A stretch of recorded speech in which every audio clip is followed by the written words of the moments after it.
Muy buenas tardes a todos y todas las presentes. Muchas gracias por su asistencia esta tarde al ciclo de conferencias sobre ética e integridad en la investigación.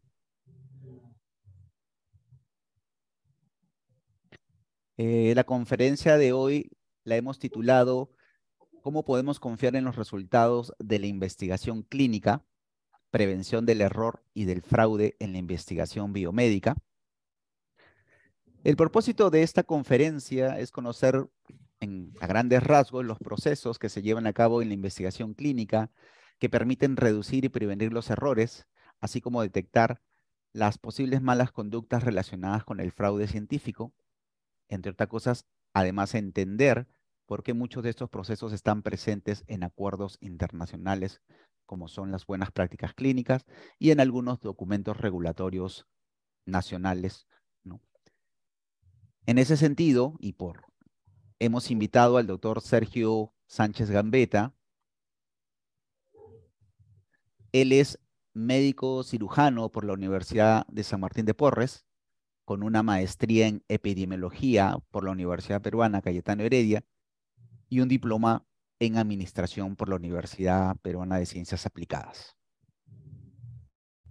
Por su experiencia, el doctor Sergio tiene 16 años de experiencia en investigación clínica de tipo intervencional, observacional, incluyendo el Real World Data, trabajando para centros de investigación denominados CRO o asociaciones de investigación por centros por contrato, la industria farmacéutica y la academia. De hecho, en la actualidad él se desempeña como Design Analytics Director en Aikibia, una compañía multinacional estadounidense que presta servicios para las industrias de tecnología de la información, de salud e investigación clínica. Por otro lado, el doctor Sergio ejerce la docencia en escuelas de posgrados del país en asignaturas relacionadas a la investigación clínica.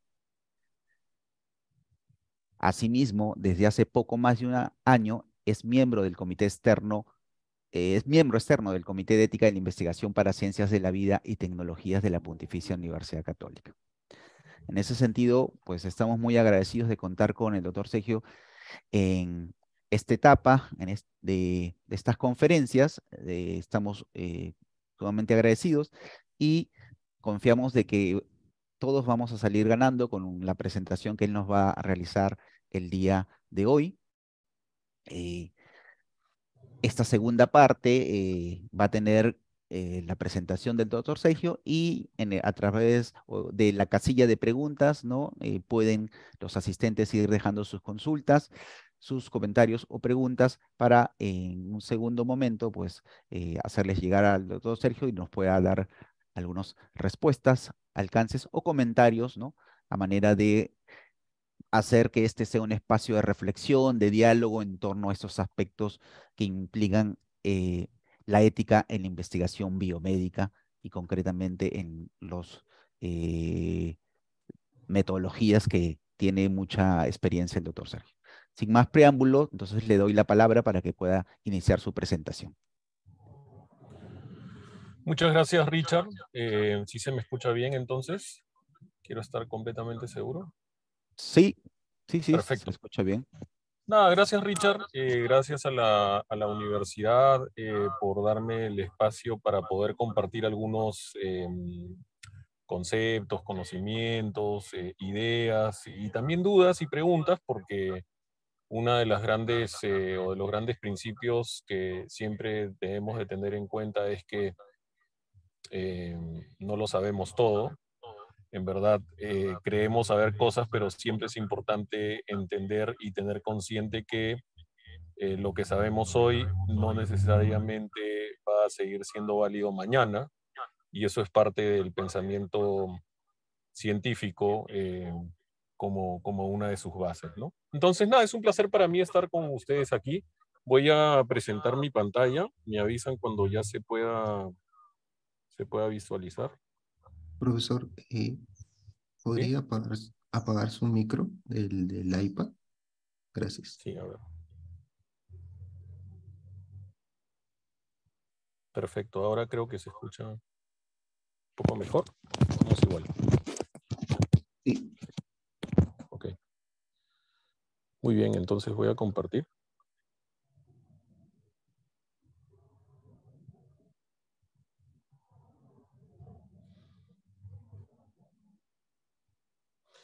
Muy bien, entonces el tema que nos convoca hoy es la importancia de la confianza en los resultados de la investigación clínica, ¿no? Yo creo que, como bien lo dice el título, hay una palabra clave ahí que se llama confianza, ¿no? Sin confianza estamos complicados, ¿no?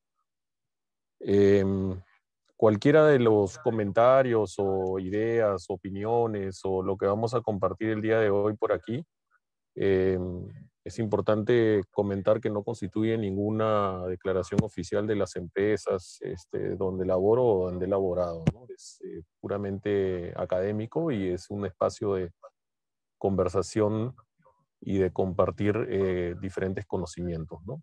Entonces, como les comentaba al inicio, hay un punto clave que se llama confianza. Y cuando nosotros decimos confianza, implica de manera simple que cuando yo leo algo, veo algo, reviso algo, debería de, a partir de esa conclusión que llego producto de la lectura o de la escucha o de la combinación de ambas, creer en lo que estoy revisando, en lo que estoy leyendo, en lo que estoy concluyendo. Y como ustedes recordarán mejor que yo, porque ustedes aquí en este auditorio y sobre todo en la universidad tienen diferentes ciencias que yo no necesariamente las he desarrollado durante mi formación de pregrado o de posgrado, porque como les comentaba Richard, yo vengo de un pregrado puramente científico, que es medicina humana, y un posgrado más científico tirado a los datos, que tiene que ver con epidemiología cuantitativa. Entonces, no he desarrollado, como seguramente muchos de ustedes sí lo han hecho, el método inductivo o experimental puro, o incluso el método deductivo, que es producto del segundo acápite que leen en este slide, ¿no? Generalmente nosotros en las ciencias partimos de métodos deductivos, donde a partir de ideas nos llevamos hacia un espacio de conclusiones, ¿no? Pero aparece pues ya hace bastantes, incluso siglos, el método inductivo, en donde se intenta hacer experimentación para acercarme a la verdad, ¿no? Y ahí recordarán ustedes los famosos experimentos donde alguien ponía, por ejemplo, una carne y a partir del pedazo de carne aparecían moscas y uno creía que de la carne se originaban moscas, entonces se hace un experimento donde se pone la carne dentro de un matraz y ese matraz tiene en el pico diferentes ángulos para así demostrar que finalmente no es que de la mosca se originara o de la carne se originaron moscas o gusanos de las moscas, sino que una mosca tuvo que llegar y poner los huevos ahí, ¿no? Entonces, ya más elaborado están los famosos métodos científicos, en donde además del tema deductivo, utilizo la inducción y la experimentación, ¿no? Lo importante, y en eso termina este slide, dice claramente que en cualquiera de estos métodos, sea el experimental puro o el científico, que es el que más utilizamos hoy, el que está más difundido en las ciencias biomédicas, sobre todo clínicas, me refiero en pacientes, es que hay datos. Entonces, yo voy a concluir en base a los datos que analizamos y de estos datos yo voy a sacar conclusiones, ¿no? Entonces, en cualquier método, sea experimental, sea científico, ¿no? O incluso en métodos deductivos puros, ¿no? Que son probablemente los que más se utilizan en algunas ciencias que no son necesariamente biomédicas, hay datos. Entonces, ¿cómo confío en esos datos? ¿Cómo confío en la investigación biomédica? Y eso es un poco lo que nos convoca a esta reunión. Entonces, ustedes saben, y, y está esto pues de moda, ¿no? Y lo sufrimos hoy en día, este avance que existe en la ciencia, en la inteligencia artificial, donde incluso muchos de nosotros, algunos más que otros, pueden ver amenazados sus potenciales trabajos o futuras funciones por la inteligencia artificial, ¿no? Entonces, existe este escenario que ven aquí en este gráfico de la mano, bueno, en mi mano izquierda, ¿no? A la mano izquierda de la pantalla, que seguramente como ustedes le están mirando, en donde ven, por ejemplo, en el cuadradito azul la relación médico-paciente, ¿no? Y esta relación médico-paciente, que es el primer cuadradito de la izquierda, la traducen en una cosa que conocemos como Electronic Health Record, que no vendría a ser otra cosa que la historia clínica, que es ese papelito, porque así todavía en el Perú en muchos centros se hace, donde el médico apunta con su lapicero los diferentes signos, síntomas, todas las visitas a las que un sujeto va, no necesariamente un sujeto enfermo, puede ser un sujeto sano haciendo una consulta, por ejemplo, en un examen laboral, ¿no? Y se supone que todos estos datos viajan a un famoso data warehouse, que no es otra cosa que donde se juntan todos los datos, ¿no?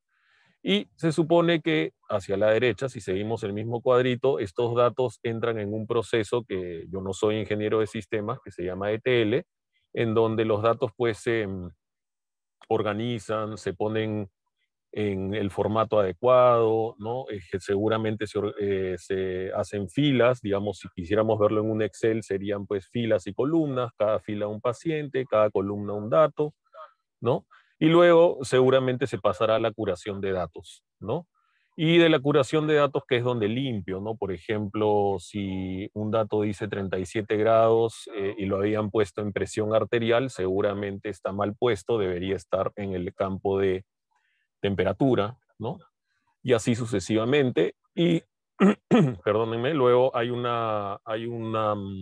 un soft, o bueno, una codificación que se conoce como APIs, que lleva esos datos específicos hacia servidores específicos, es decir, otras computadoras, y de ahí se procede a hacer el análisis de datos, ¿no? Entonces, todo esto lo cuento porque se supone que cuando uno hace investigación biomédica, en algún lugar de este proceso interviene para poder sacar conclusiones y hacer afirmaciones. Ejemplo, la obesidad causa infarto al miocardio. Los pacientes con sobrepeso tienen mayor riesgo de morir si es que se enferman con COVID. ¿Quién saca estas conclusiones? ¿De dónde las saca? La respuesta es al haber analizado alguna de las secciones de este proceso que he mostrado en el cuadrito de la mano izquierda. Y si nos metemos al cuadrito de la mano derecha, más complejo todavía, y por eso es que entra la inteligencia artificial y por eso es que lo mencionaba al principio de este slide, no solamente entra la historia clínica electrónica, que ahí ustedes ven en el cuadrito de la derecha dos personas, un hombre y una mujer, ¿no? Y dice ahí EHR, Electronic Health Record, pero como ustedes saben, en un Electronic Health Record no es la única fuente de datos de un sujeto. El sujeto va al laboratorio, se toma exámenes, se toma imágenes, usa un smartwatch que le mide su frecuencia cardíaca, supuestamente, ¿no? El sujeto también hace uso de herramientas de telemedicina, etcétera, etcétera. Entonces, todo esto genera un mar de datos que humanamente es difícil poder organizar para luego analizar y sacar estas conclusiones. Por eso es que aparece la inteligencia artificial, ¿no?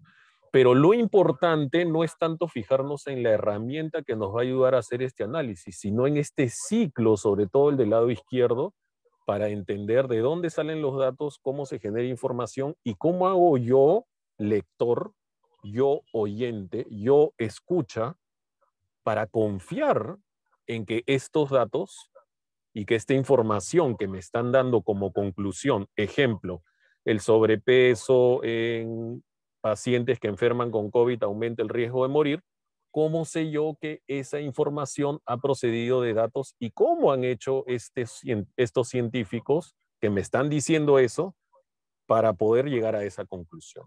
¿Sí? Entonces, ¿cómo podemos confiar en los resultados de la investigación clínica? ¿Cómo puedo estar seguro yo de que no han cometido un error? ¿Cómo puedo estar seguro además que no han hecho un error intencional? O sea, el famoso fraude, ¿no? No me voy a meter en las definiciones de fraude y error porque ustedes eso ya lo han visto en las anteriores sesiones y hay personas con mucha mayor especialidad para hacer estas diferencias, etc. Yo en lo que me voy a focalizar es cómo puedo saber o cómo puedo acercarme a confiar un poco más si esta información que procede del análisis de estos datos no está con errores y o no es fraudulenta, que sería lo peor. Entonces acá hay algunos ejemplos que seguramente ustedes ya los han visto en sus anteriores sesiones y es que han participado, ¿no? Pero aquí tenemos este famoso artículo, no sé si ustedes recordarán, seguramente algunos de ustedes incluso no lo sabía, donde se hizo una relación entre el timerosal, que es un compuesto a base de mercurio que está en las vacunas para evitar que las vacunas se contaminen, o sea, como una especie de preservante, estoy hablando en sencillo, ¿no? Y empezaron a asociar el timerosal con aparición de autismo. Y a partir de este paper que sale en esta revista, hace ya bastantes años, empieza a haber todo un movimiento y más supuesta evidencia que decía, oye, no los vacunes a tus hijos con esta cuestión porque les va a dar autismo. Y luego, pues ustedes ven aquí que la revista tuvo que 12 años después retractarse, ¿no? Entonces, con este tipo de casos, uno empieza a decir, ¿y ahora en quién confío? Porque no es cualquier revista, ¿sí?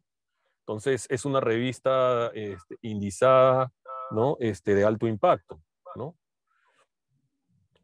Acá hay otro famoso caso que es un poco más nuevo, que ustedes seguramente lo han visto. Sabemos, pues, como comentaba al principio, la inteligencia artificial que tiene la capacidad de hacer mucho más rápido lo que humanamente nos tomaría N horas, ¿no?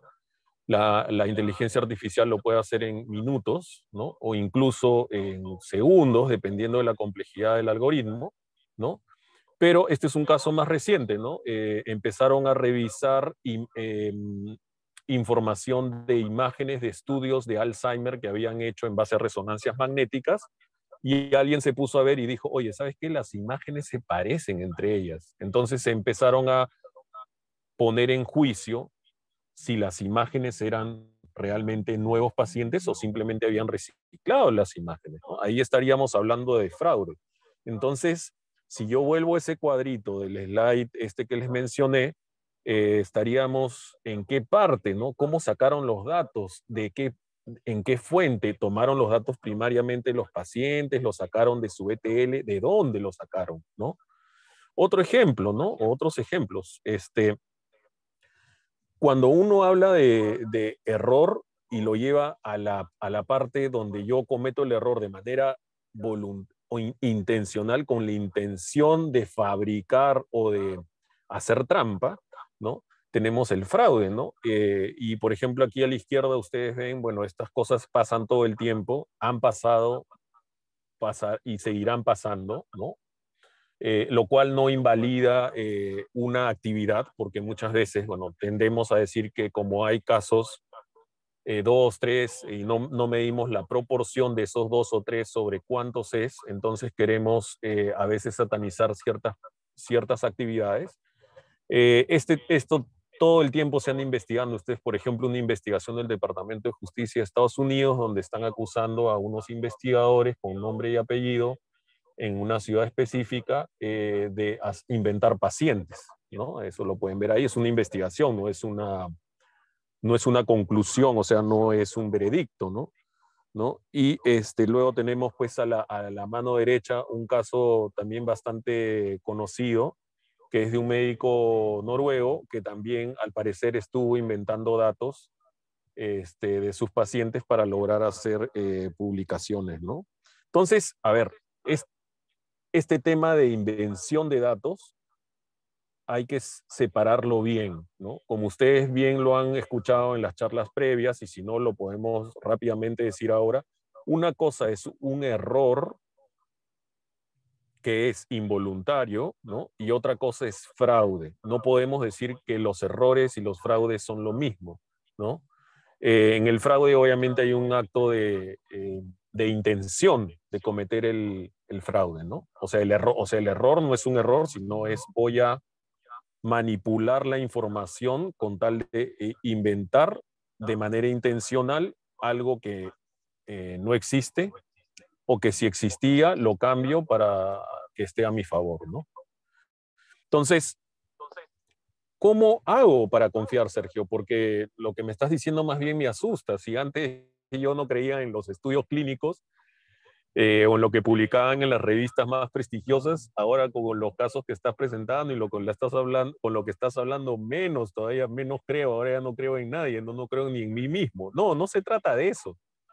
Este tipo de análisis que estamos haciendo en esta reunión es algo que no es nuevo y no es Latinoamérica, ¿no? Ustedes han visto los casos que he presentado: Europa, Estados Unidos, Corea del Sur. Bueno, en este caso el de Corea del Sur no se los puse para no agobiarnos tanto, ¿no? Pero lo interesante en este punto es que este tipo de preguntas de cómo hago para confiar en los resultados de la investigación no es nuevo, eh, y es natural y es normal. Voy a decir normal entre comillas, porque la normalidad se cree o se usa como lo frecuente, pero eso no es necesariamente lo normal, pero es entendible y es esperable, y así tiene que ser, y yo lo aplaudo, que se dude de los datos, de la investigación, porque es natural y está bien que se haga así. Ejemplo: si yo voy a ir mañana al centro de salud y en el centro de salud un doctor que yo ni conozco me va a recetar el medicamento A, yo esperaría que alguien haya dudado de ese medicamento antes de que me lo prescriban. No necesariamente el doctor, pero sí un sistema en el cual yo confío, que ha hecho todas las averiguaciones necesarias y ha puesto todas las barreras necesarias antes de que me puedan prescribir ese medicamento. A eso, o eso que estoy contando, es lo que ustedes están viendo en pantalla, ¿no? Existe esta Conferencia Internacional de Armonización, ¿no? ICH por sus siglas, ¿no? Si me queda un poco de tiempo voy a irme a la web para mostrarles un poco de qué se trata. Pero esta organización, de la cual Perú cita en su Reglamento Nacional de Ensayos Clínicos, ¿no? Pone claramente todas las pautas para asegurarme que la investigación clínica que se está haciendo se esté haciendo bien, para que yo pueda confiar en esos datos, ¿sí? Entonces, no hay que dejar espacio a dudas o conjeturas. Si tú eres un investigador y quieres hacer un estudio en un dispositivo médico, en un fármaco, en una terapia, no lo sé, y quieres diseñar algo, tienes que diseñarlo pensando en que no puedes dejar espacio a dudas ni conjeturas. Tú no puedes diseñar algo pensando en, pero ¿por qué no van a confiar en mí? La pregunta más bien sería, ¿por qué van a confiar en ti? Y la respuesta a ese ¿por qué van a confiar en mí? Es porque yo estoy describiendo con lujo de detalles todo lo que voy a hacer en esa investigación clínica y todos los procesos que voy a utilizar para manejar esos datos de ese cuadrito de la mano izquierda que describí en mi slide anterior, ¿no? No puedo asumir nada, ¿sí? Entonces, esta Conferencia Internacional de Armonización, que les voy a mostrar al final, si nos queda un poco de tiempo, es para regular, normar, estandarizar, ¿sí? Si quieren, todos los procesos concernientes a la investigación. ¿De qué investigación es este ICH? Es de investigación clínica, más dirigida hacia ensayos clínicos. Entonces alguien podrá decir, pero lo mío no es un ensayo clínico, así que lo mío no cumple esto porque lo mío es otra cosa. Bueno, depende, sí, si desde el punto de vista de regulación o de legalidad podrías decir eso, pero desde el punto de vista de confiabilidad de los datos, yo te diría, si tú aprendes esto, tú puedes adecuar esto a la realidad de lo que tú estás investigando, y sin duda algunas cosas no aplicarán porque lo que tú estás haciendo no necesariamente es tan complejo, pero es más fácil adecuar que simplemente ignorar y pensar en que se tiene que confiar sin revisar, ¿no? Entonces, revisando estas guías, uno puede tranquilamente mirar a detalle todos y cada uno de los puntos de la investigación que uno quiera hacer, ¿no?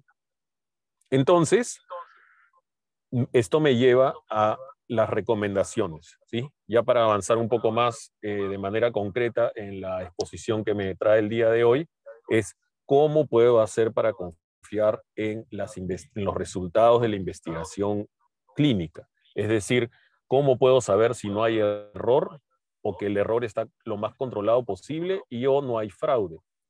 Uno, haciendo un buen diseño de investigación. Y esto no es fácil.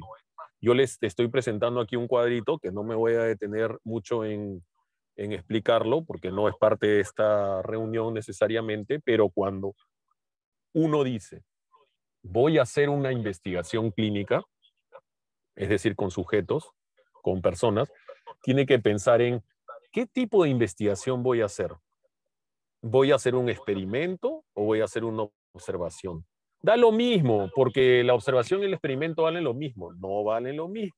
Y ustedes tienen que revisar cuál es la diferencia entre someter a una persona o a un sujeto a un procedimiento o a una intervención, sea el sujeto sano o enfermo, que el sujeto en su vida cotidiana exponiéndose de manera, reitero, cotidiana a esa intervención o a ese procedimiento.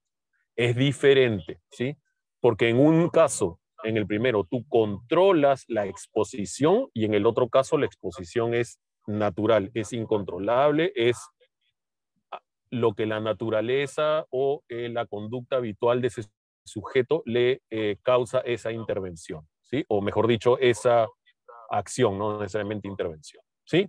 Entonces, esa es una primera gran diferencia. Ustedes ven acá en el cuadrito que tienen unos estudios después del segundo nivel que dicen estudios observacionales y estudios experimentales, ¿no? Lo ven ahí en el tercer nivel más o menos, ¿no? ¿Sí? No me voy a meter en la parte de descriptivos y analíticos, que ese es el segundo nivel que ven en el gráfico, porque eso es un tema ya un poco más numérico, ¿no? Estadístico, por decirlo así, ¿sí? Y creo que no tiene mucho sentido entrar en ese punto porque no necesariamente el que un estudio sea analítico todo el tiempo es necesariamente más valioso que un estudio descriptivo. Y además en la vida real se empieza con descriptivos y luego se va hacia los analíticos, ¿no? Entonces, ustedes tienen ahí que, ¿cómo puedo yo confiar en un estudio de investigación? Obviamente, cuando tienes un buen diseño. Y el diseño responde a la pregunta de investigación que tú estás queriendo responder. Ejemplo, yo quiero saber si mi dispositivo para disminuir el dolor en las agujas que se le pone a la gente cuando se les toma sangre, ¿no? Vamos a suponer alguno de ustedes en la universidad está inventando un dispositivo que disminuye el dolor para el momento de la toma de sangre. Entonces tú dices, yo quiero saber si mi dispositivo disminuye el dolor en los pacientes que se les extrae sangre. Ok, perfecto. ¿Qué tipo de estudio vas a hacer?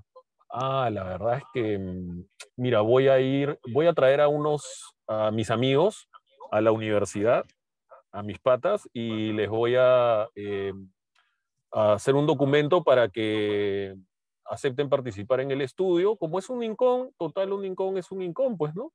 Entonces, nos sentamos ahí y les pongo una venda en los ojos a cada uno y a algunos los 5 con un lapicero, a otros con mi dispositivo, a otros con una aguja. En unos uso una aguja de tantos French, en el otro de menos French, en el otro trae una aguja de mi abuelita o mi aguja con la que coso mi pantalón, mi blusa, ¿no?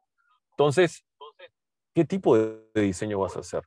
¿No? Tiene que estar bien diseñadito, ¿no? Sobre todo si tu pregunta de investigación ¿es verdad que mi dispositivo disminuye el dolor? Entonces la pregunta sería, ¿vas a hacer el uso entonces de tu dispositivo en una persona? Entonces en ese caso tú no estás haciendo una observación.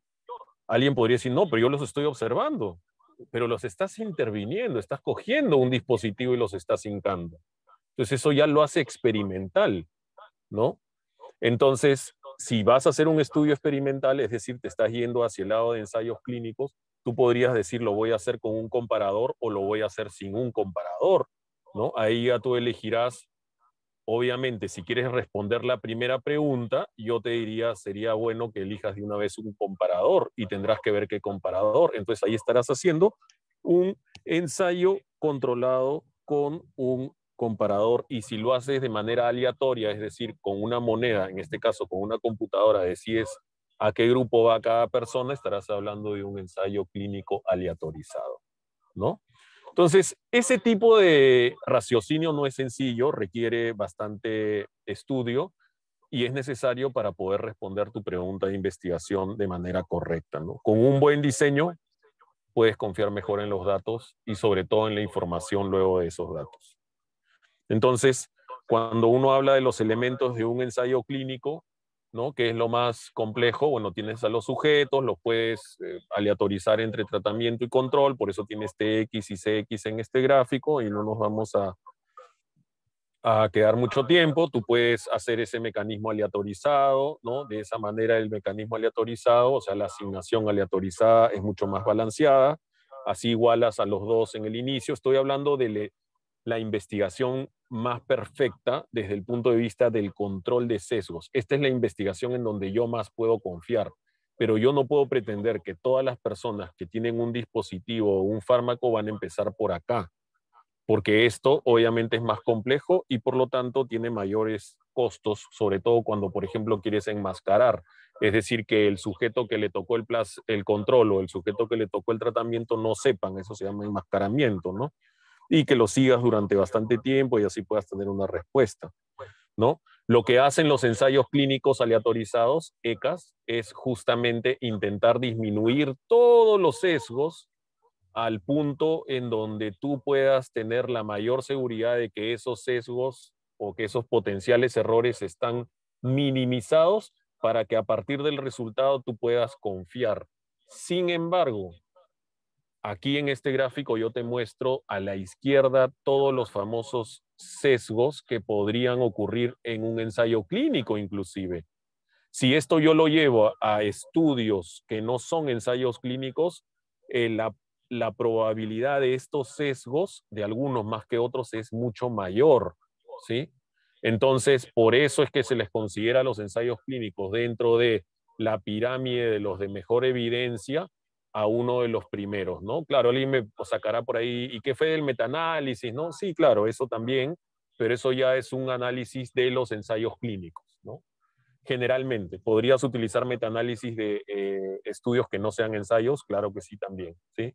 Pero más validez tienen los primeros cuando son ensayos, ¿no? Entonces, a lo que quería ir con este punto es cómo hago para disminuir o para confiar en los estudios de investigación, cómo hago para prevenir los errores y los fraudes, haciendo un buen diseño. ¿Cuál es el mejor diseño o el diseño ideal que en teoría reduce al máximo los potenciales sesgos? Los ensayos clínicos. Y los otros estudios también pueden reducir riesgos, pero no lo hacen al mismo nivel que si lo hace un ensayo clínico, ¿sí? Entonces, miren en la última rayita para poder avanzar al siguiente slide. Existe también el famoso sesgo de notificación, que es cuando a veces no se publican los resultados. Y como ustedes entenderán, ¿cuándo es que generalmente los resultados no se publican? Y es un poco obvio, cuando el resultado no fue el que yo esperaba, ¿no? Porque qué roche, ¿no? Entonces mejor no lo expongo, ¿no? Mal, pues mal, porque eso justamente es una de los famosos sesgos de publicación y que genera todo el tema de desconfianza. Segundo punto. Entonces, primer punto, buen diseño. Segundo punto, transparencia al 100%. No escondo nada, publico todo, pero publico con responsabilidad. ¿Por qué? Porque hay que tener muy en cuenta de que los resultados, a la hora de transmitirlos, hay que ver bien con quién uno lo transmite. Si uno transmite un resultado muy técnico en un grupo, en un auditorio, que no tiene el nivel técnico necesario, se puede confundir y te puede llevar el resultado por otro lado, ¿no? Dos, es muy importante en la transparencia que yo reconozca que esto que he hecho tiene limitaciones. Por ejemplo, si yo he hecho un estudio no ensayo clínico o el ensayo clínico no fue aleatorizado, yo tengo que admitir que este estudio no cumplió con ciertas cosas porque no se hizo de manera aleatorizada por diferentes motivos, ¿no? Y ya está, eso es la verdad, eso es la transparencia, que mi estudio, como fue descriptivo, no controló, pues, sin duda, la exposición al factor que yo estaba investigando. Y eso no necesariamente hace que mi estudio no valga, pero reconoces ante la comunidad científica que tiene ciertas limitaciones, ¿no? De repente mi estudio, mis resultados, como el estudio solo lo saqué de una población peruana, de una universidad, yo no la puedo extrapolar y decir, sí, esto es válido para todos los estudiantes del Perú y menos del mundo, ¿no?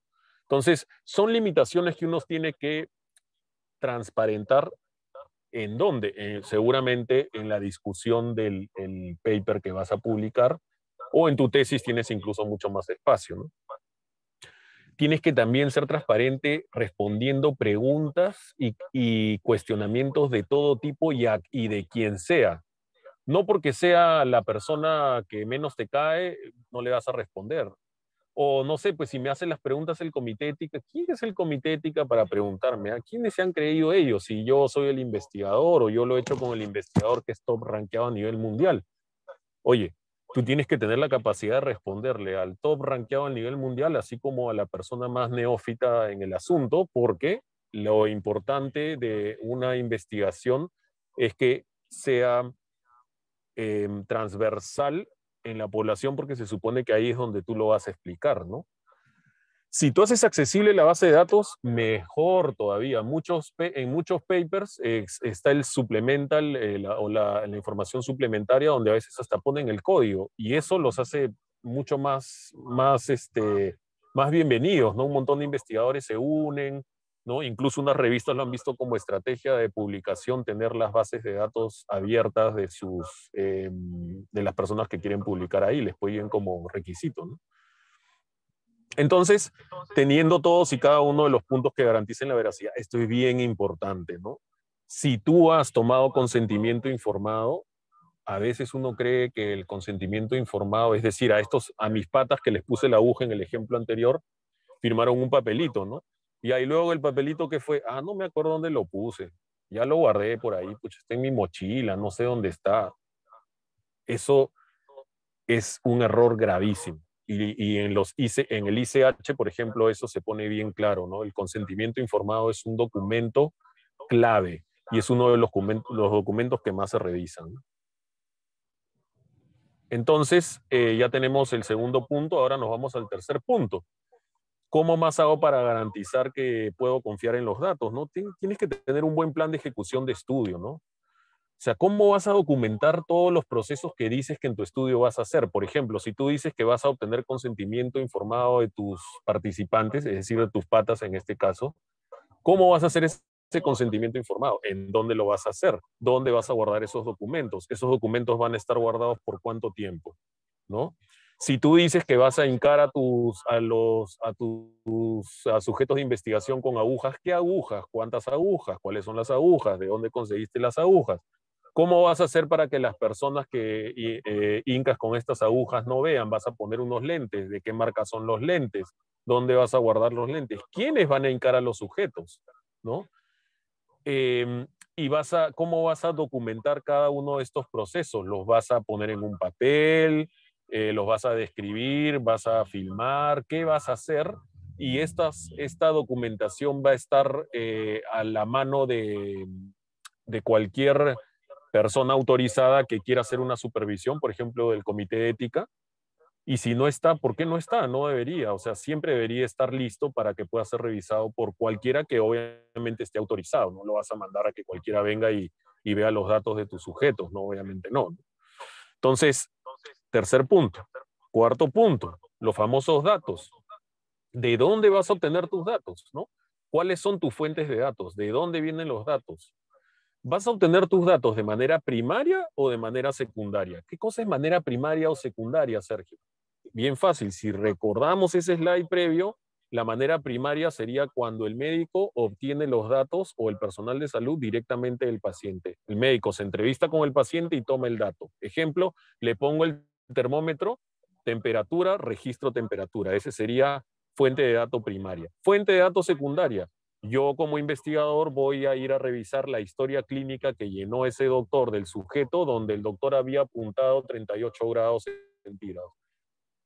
Los 38 los transcribo a mi base de datos. Ahí sería fuente de datos secundaria, ya no sería primaria, ¿sí? Ahora, si los datos son electrónicos, o sea, si proceden de una historia clínica electrónica, la siguiente pregunta sería, ¿esa historia clínica electrónica está validada? O sea, ¿tú estás seguro que cómo se registran los datos? Es decir, el médico, ¿cómo los registra? Esa historia clínica electrónica, si alguien hace cambios, ¿se registran los cambios? Hay un audit process, eso se llama el audit process. Este es un software al que nadie entra o podría entrar mañana, no sé, pues cualquier persona lo hackea, entra y cambia los datos. Alguien puede decir, oye, pero bien maníaco eres, Sergio, o sea, ¿cómo vas a estar pensando todo eso? No, es que no hay maniatiquez aquí, aquí es trazabilidad de la investigación, trazabilidad de todos los datos.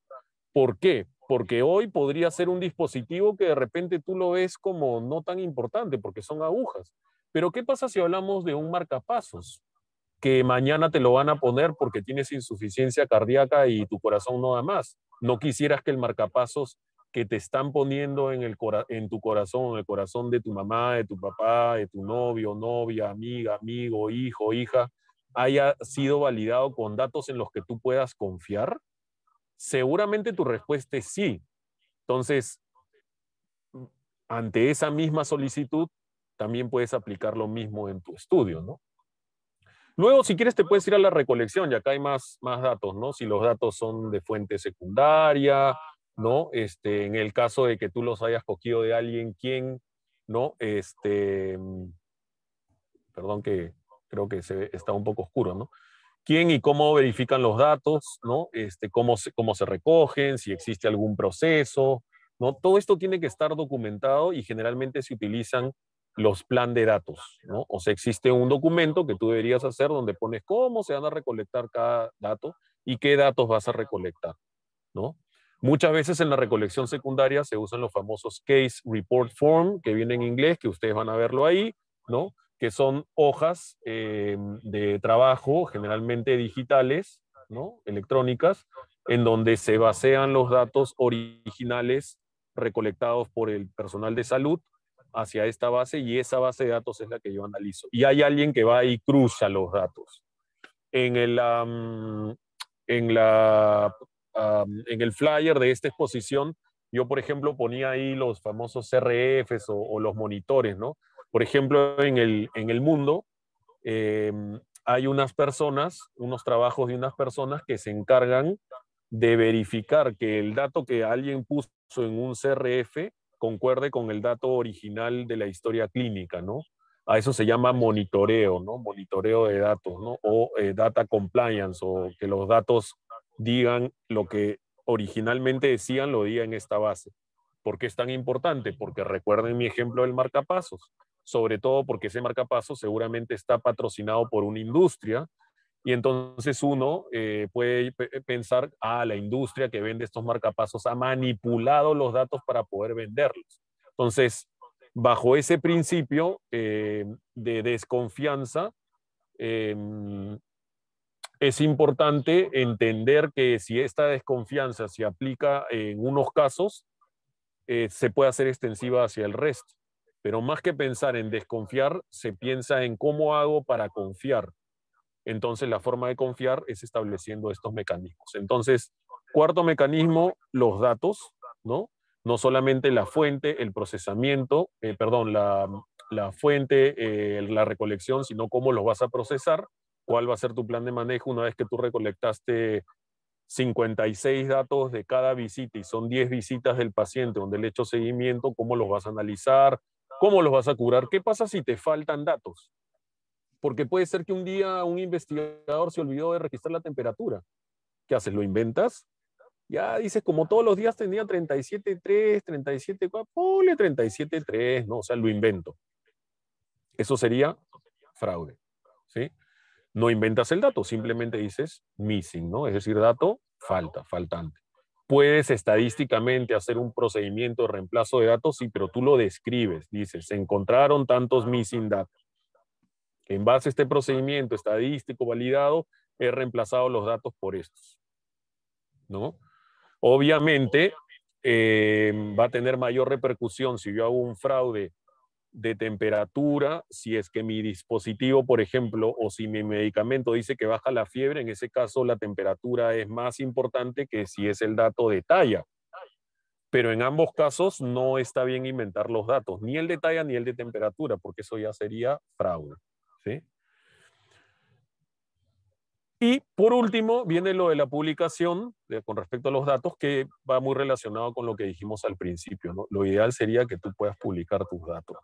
Eso generalmente saca lo más complicado de un patrocinador o de alguien que ha invertido tiempo y dinero en conseguir los datos y luego dice que voy a compartir los datos con todos. Puedes hacerlo de varias formas, ¿no? Compartir todos, compartir algunos o compartir de acuerdo a solicitud. Si tú no compartes tus datos, y obviamente tus datos son protegidos y si alguien te pide permiso, tiene que obviamente decir para qué lo va a hacer.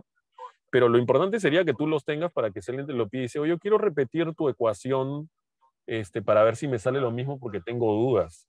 Bueno, aquí están los datos, dale. El software es, de repente hay una variación dependiendo de softwares mínima, pero no relevante. Pero si yo no los doy, podría llevar a alguna suspicacia, ¿no? Entonces, y en este marco, ya para finalizar y poder pasar a un ratito a las preguntas, Richard, tus comentarios y abrir los micrófonos y las críticas y decir, ¿sabes qué? Peor que haber entrado a este seminario, a esta presentación que antes, es importante qué tiene que ver el comité de ética con todo esto de los datos y por qué, y los comités de ética, ¿no? ¿No? ¿Por qué un comité de ética revisa los datos, ¿no? Y la validez científica de un estudio? Alguien podría pensar, pero la ética no es otra cosa, no tiene que ver con los sujetos, el consentimiento informado, no hacer daño, ¿no? Me recuerda pues a los famosos juicios de Nuremberg y las películas del Holocausto, ¿no? Pero yo no voy a hacer nada de eso, ¿no? Ni que yo fuera, pues, me fuera a haber salido de las películas, yo quiero hacer el bien a la humanidad. O sea, todo bien con eso, ¿no? Pero la ética, sobre todo la ética en la investigación clínica, ¿no? Que es la que yo en la práctica conozco y bueno, en base a la experiencia que un poco Richard les había contado, habla de tres grandes principios, ¿no? Alguien dice por ahí 4, pero yo no soy experto, pero bueno, beneficencia, no maleficencia, justicia y autonomía. Yo no me voy a meter en cada uno de estos porque estos los han revisado en las sesiones previas y seguramente los revisarán en las siguientes, ¿no? Pero estos tres principios guían la revisión de cualquier protocolo de investigación por parte de un comité de ética. Un comité de ética no debería decir yo apruebo un protocolo si no se asegura de estos principios. Y el principio ese que dice, ¿ya? Ese principio que dice beneficencia o no maleficencia es complejo. Porque como yo sé que algo es beneficiente o está otorgando un beneficio o no un maleficio, ¿no? Un maleficio desde el punto de vista profundo de la palabra, ¿no? Al sujeto de investigación. Entonces, ahí entra la validez científica. La validez científica es justamente una forma de hacer operativa la evaluación de beneficencia. Yo no debería someter a sujetos, incluso sean mis patas, poniendo el primer ejemplo de la aguja, a que sean hincados y que tengan un proceso de incomodidad cuando los datos no se van a recolectar bien, cuando no hay un diseño claro, cuando no se sabe qué pregunta de investigación se responde, cuando el investigador ha puesto, sí, los voy a hincar porque quiero probar mi dispositivo, pero ¿probar qué? ¿Cuál es tu pregunta de investigación? Entonces, la validez científica es una de las formas de hacer operativa el principio de beneficencia, ¿no? Un protocolo tiene que estar bien diseñado. ¿no? Para poder asegurar que cumple este principio. Entonces, la revisión de la validez científica por parte de un comité de datos no es sinónimo de, entonces el comité de ética, perdón, del comité de ética, dije comité de datos. La validez científica no es, entonces, que hace el comité de ética, esta revisión, no es sinónimo, entonces el comité de ética es un comité asesor, ellos me van a decir cómo hago o no el estudio, qué diseño aplico, ¿no? No. Esta es una revisión, ¿no? Se supone que si yo voy a hacer un estudio de investigación, tengo que leer, revisar, capacitarme cómo se hace un estudio de investigación.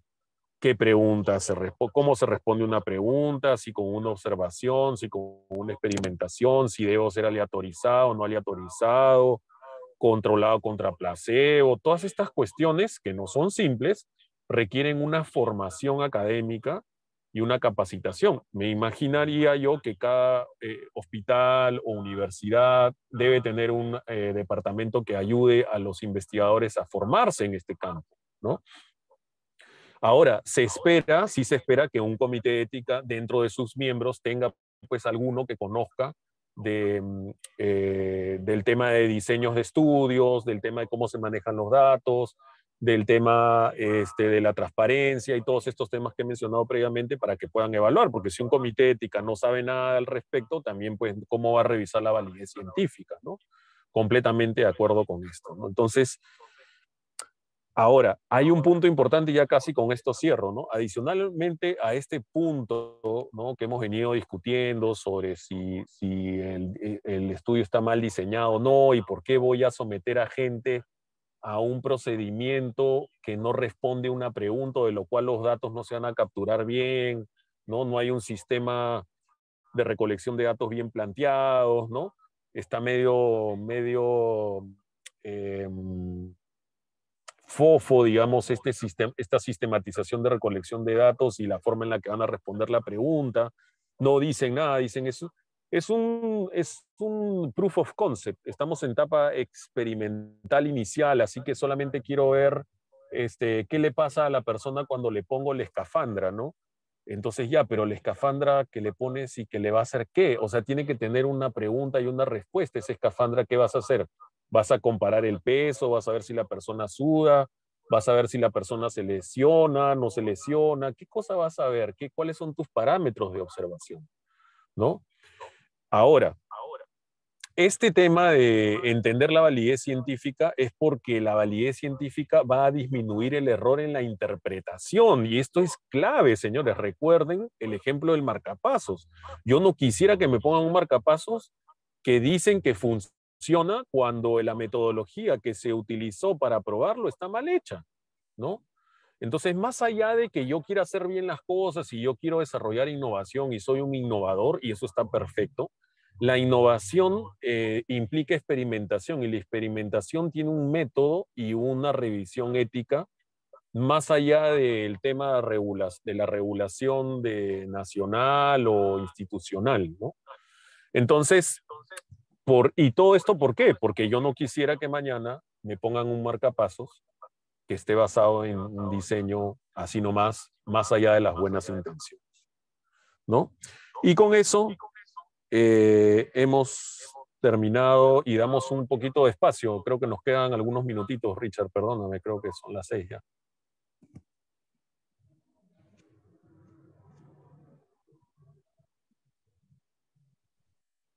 No sé si se me escucha. Sí, Sergio, ¿me Perfecto. escuchas? Sí, ahora sí, Richard. Ok. Eh, Muchas gracias, Sergio, por la presentación que has realizado. Eh,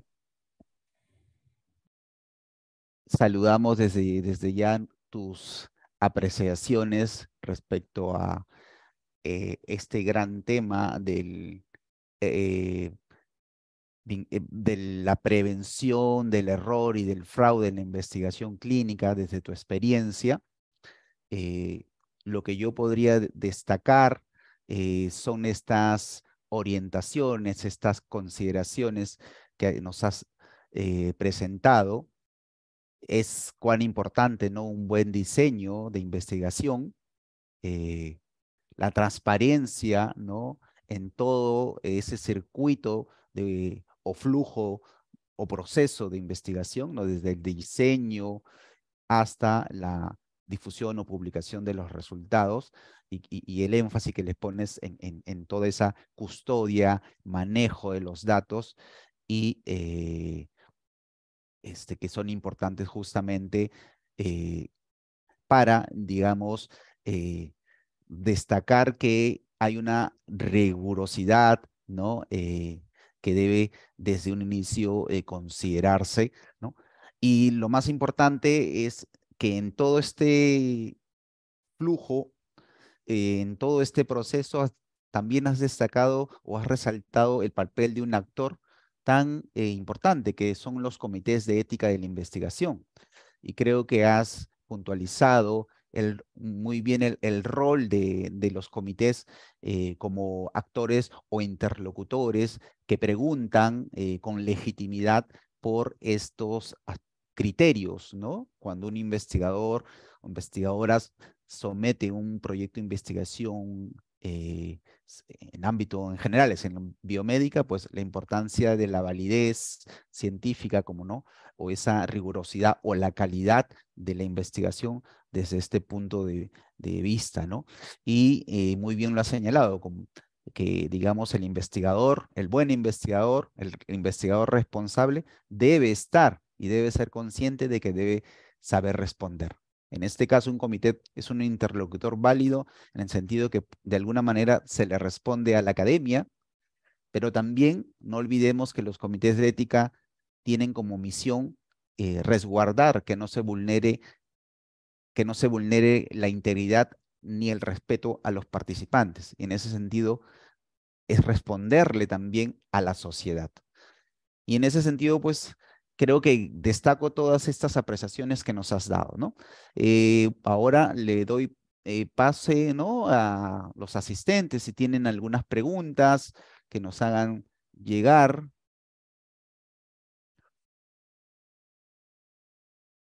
Démosles unos minutos, a veces nos suele pasar que... Sí, claro. Yo lo que Sí, quería hacer era, por mientras, ir compartiendo el ICH para que igual lo vean. Me dice si ya puedo se volver a puede ver. compartir. Pues sí. Todavía no, todavía no. A ver, a ver. Creo que ya.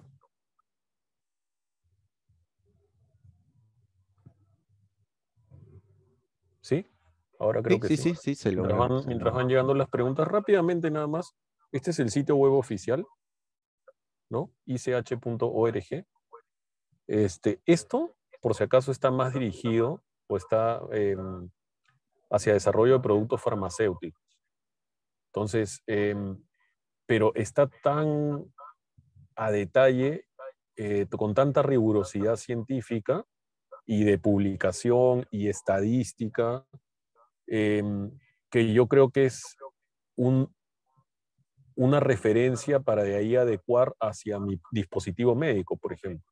Porque alguien podría decir, no, pero espérate un ratito, esto no es de dispositivos, dispositivos es diferente. Sí, yo no estoy diciendo que sea lo mismo, pero si uno logra entender cada una de las guías que están aquí publicadas, y hay una bien importante que se llama el GCP, que le estoy abriendo aquí, que es el E6, ahorita está en versión 2, ¿no? El R2 que ven acá, y esto es gratuito, uno lo puede descargar acá. Pero también hay guías. Sergio, Sí, dale. eh, permítame, disculpa que te interrumpa, para ver si Patricio de DTI nos ayuda porque me dice que el chat aparece como deshabilitado. Ah, perdón. Entonces, A mientras ver. Patricio de DTI, ¿no? Si nos puedes ahí bien dar Sí, el está soporte, habilitado. sí, para ver si nos... Ahora sí, de repente nos llegan algunas preguntas de los asistentes. Te dejo Sí. entonces que continuar mientras. No, no, sí, rápidamente, solamente mostrarles a los asistentes que pueden entrar acá, esto es abierto y aquí pueden leer cada una de las guías para que alguien dice, oye, yo no sé cómo hacer mi plan de investigación. Pueden entrar aquí y descargar el plan de investigación. Yo no sé cómo hacer mi reporte de estudio clínico. Aquí hay una estructura de cómo hacer el reporte de estudio clínico, es una guía, ¿no? Entonces, no solamente es GCP, Good Clinical Practice, como generalmente a veces uno tiende a pensar que acá solamente acá hay varias cosas. Pueden adaptar esos documentos. A ver, ¿qué preguntas hay? O comentarios. Tengo a Alicia Pérez con la mano alzada. No sé si quieren. A ver, Patricio, ¿se les puede habilitar el audio? Porque tenemos...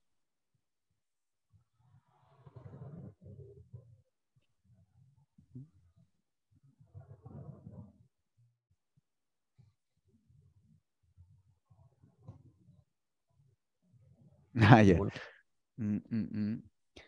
A ver, alguien que tiene... Gisela Fernández tiene la mano alzada. No sé si se puede habilitar el audio o necesariamente tiene que colocar por la casilla de preguntas del Hola, pato. Ah, ya, está habilitado. hola. Sí, se te escucha, Gisela. Hola, ¿qué tal? Buenas noches.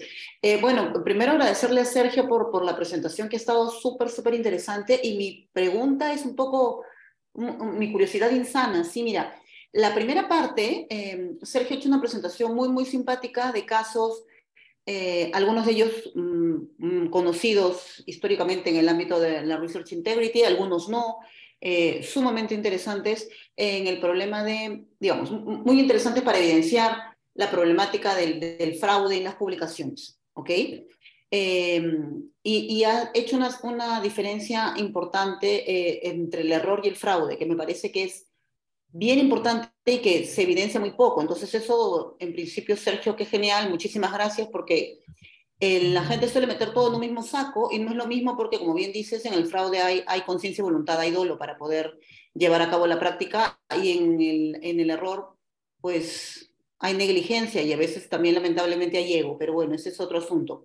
Pero me llama la atención y no sé si has sido tú muy consciente de eso al momento de producir esta presentación, que has hecho un vínculo entre la Research Integrity y la ética de la investigación con seres humanos.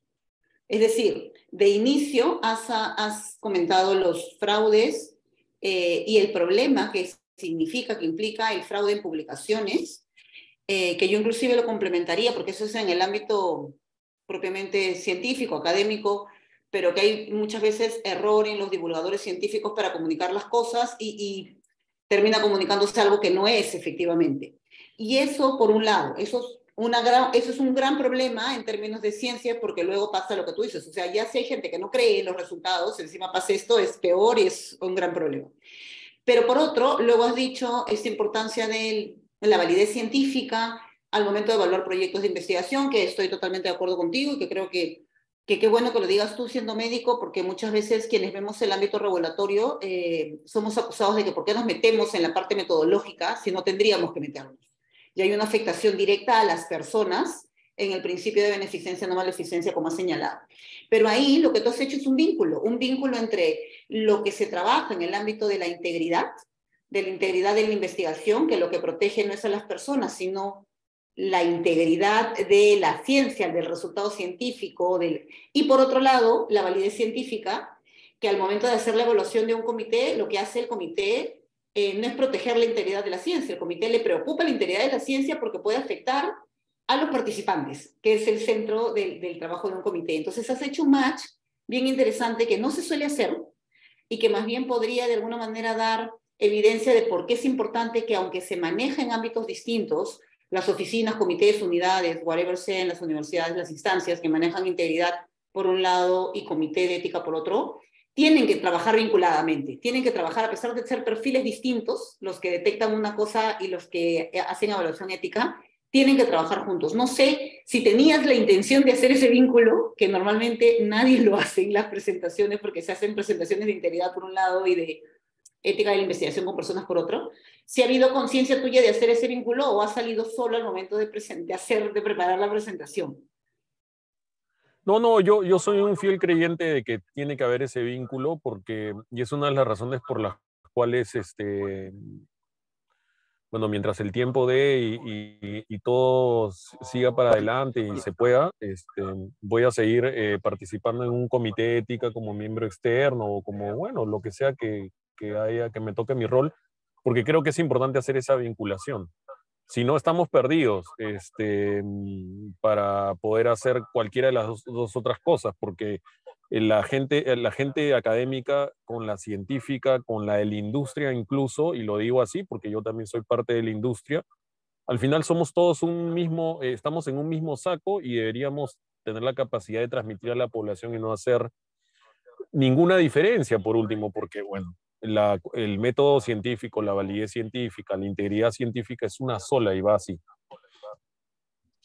Claro, sí, es una sola, tal cual, pero me llamaba mucho la atención porque al momento de hablar de integridad, con los casos que has presentado, inclusive en la página de la ORI y demás, hay una preocupación por la integridad del resultado, de proteger la ciencia, de proteger el conocimiento, mientras que un comité no tiene la intención de proteger directamente el conocimiento, sino de proteger a las personas, y para ello le importa que el conocimiento esté bien producido. Entonces, ese vínculo que has hecho, que en esos términos que lo has hecho, yo no lo había hecho antes, me parece sumamente interesante. O sea, me parece que es una forma bien creativa de vincular ambas áreas, porque en la práctica, no digo por la validez científica, ojo, sino por la research integrity, en la práctica son cosas distintas, Correcto. research integrity y ética de la investigación con seres humanos.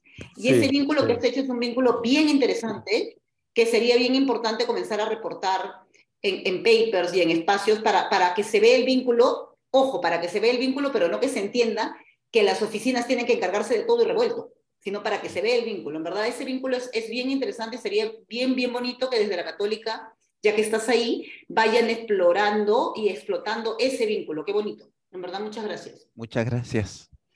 Muchas gracias también. Y para poder también, Sergio, disculpa que te estemos tomando un poco de tiempo. Todo bien. Tengo dos preguntas con las cuales podríamos terminar.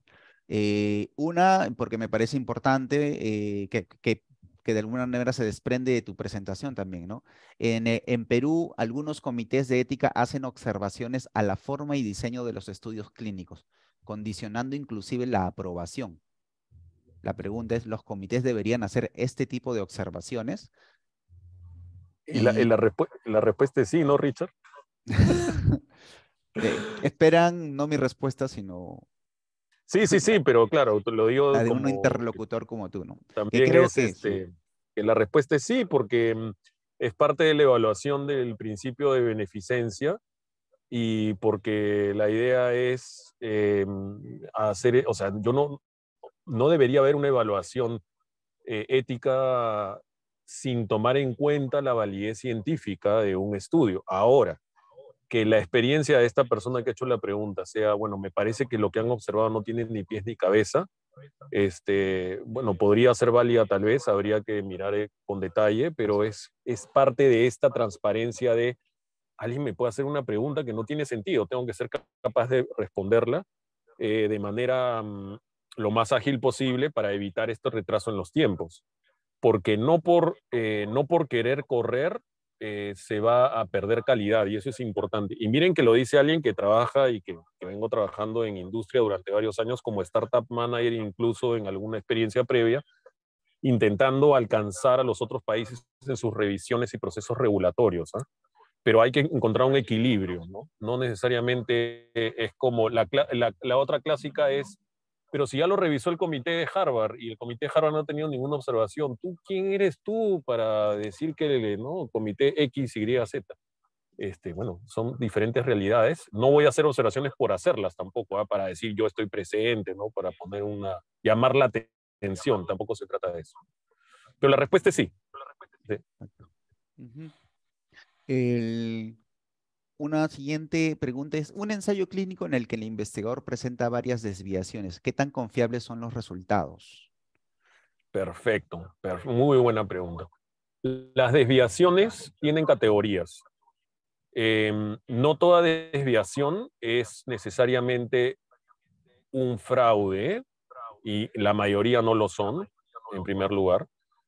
En segundo lugar, las desviaciones pueden ser menores, mayores o podrían ser menores, graves o muy graves. La mayoría de las desviaciones, cuando vemos los reportes de las auditorías de los estudios clínicos, tanto por FDA, por EMA, o por, bueno, no son auditorías, inspecciones por FDA, por EMA. No voy a mencionar a la OIT o INS porque ellos son sus propios interlocutores, que es la autoridad nacional.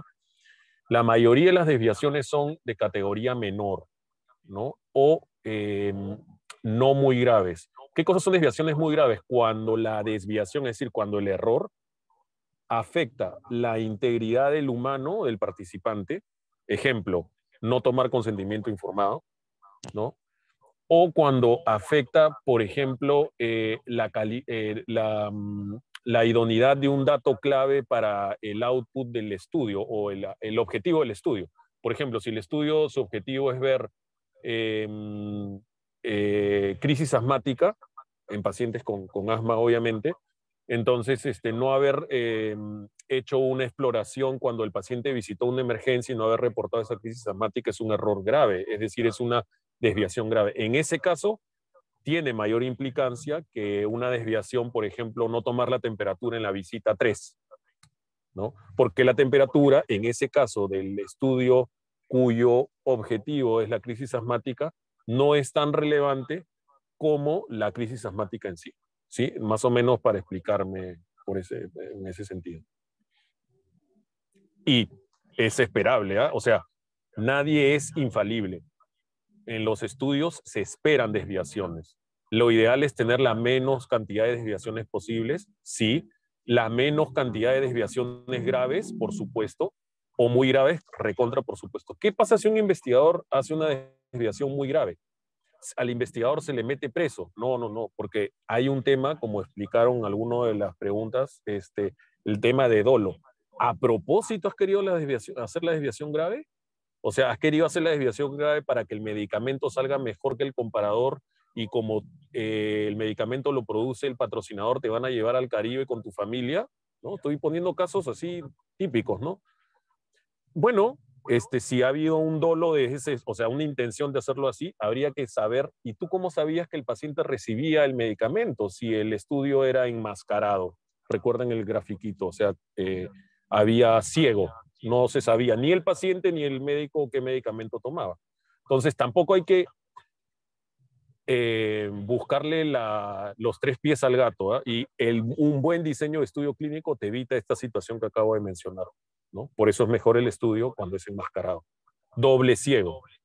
Ni el médico ni el paciente sabe qué recibe. Bueno, dale, dale. Muy bien, Sergio. Siendo la hora también, queremos agradecerte, ¿no? Por el espacio que nos has brindado y nada, animar a los asistentes a continuar participando de este ciclo de conferencias en ética de la investigación e integridad científica, ¿no? Que bien se ha resaltado pues en esta también presentación, ¿no? Digamos, no verse como dos enfoques totalmente desligados o vinculados, sino que hay de alguna manera puntos que, que, que se cruzan o puntos que hay una vinculación finalmente, ¿no? Que por un lado la buena conducta y por otro lado el respeto a la integridad de los participantes y su integridad. Muy bien, entonces que tengan muy buena tarde a todos ustedes, a ti también, Sergio. Saludos cordiales. Gracias, encantado y nada, estamos para Estamos en cualquier contacto. pregunta, cualquier consulta con toda libertad, ¿no? Muchas gracias. Perfecto, listo.